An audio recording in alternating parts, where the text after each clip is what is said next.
18 വർഷമായി രോഗത്താൽ ബന്ധിച്ചിരുന്ന ഒരു സ്ത്രീയുടെ കൂന് നിവർത്തിയതിനെ അനുസ്മരിക്കുന്ന ഞായറാഴ്ചയാണ് ഇന്ന്. തിരുവെഴുത്തുകളിൽ 2 തരത്തിലുള്ള ബന്ധനങ്ങളുണ്ട്. ഒന്ന്, അഴിക്കേണ്ട ബന്ധനം. അത് സാത്താൻ്റെ ബന്ധനമാണ്. രണ്ടാമത്, ദൃഢമാക്കേണ്ടുന്ന ബന്ധനം. അത് ക്രിസ്തുവിലുള്ള ബന്ധനമാണ്.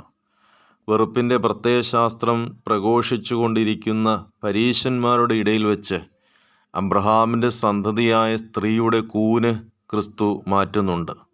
അഴിച്ചു മാറ്റേണ്ടുന്ന ബന്ധനമായിരുന്നു അത്.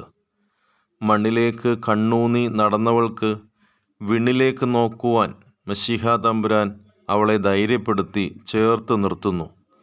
ജീവിതം ഒന്ന് നേരെ നിൽക്കാൻ എത്ര പെടാപ്പാടുപെട്ടിട്ടും നിരാശയായിരുന്നു ഫലം. കൂടെ നിന്നവരും ഒപ്പം നടന്നവരും ഉയരത്തിലേക്ക് നോക്കുമ്പോൾ ഒന്ന് തല പൊക്കാൻ പോലും അനുവദിക്കാതെ കൂന് അവൾക്കൊരു പ്രതിബന്ധമായിരുന്നു. ക്രിസ്തു നൽകുന്ന ധൈര്യപ്പെടുത്തലും ദൈവീകമായ സ്പർശനവും തുല്യതയോടെ ജീവിക്കുവാൻ, അതായത് മറ്റുള്ളവരെ പോലെ തലയുയർത്തി ജീവിക്കുവാനുള്ള അവകാശമാണ്.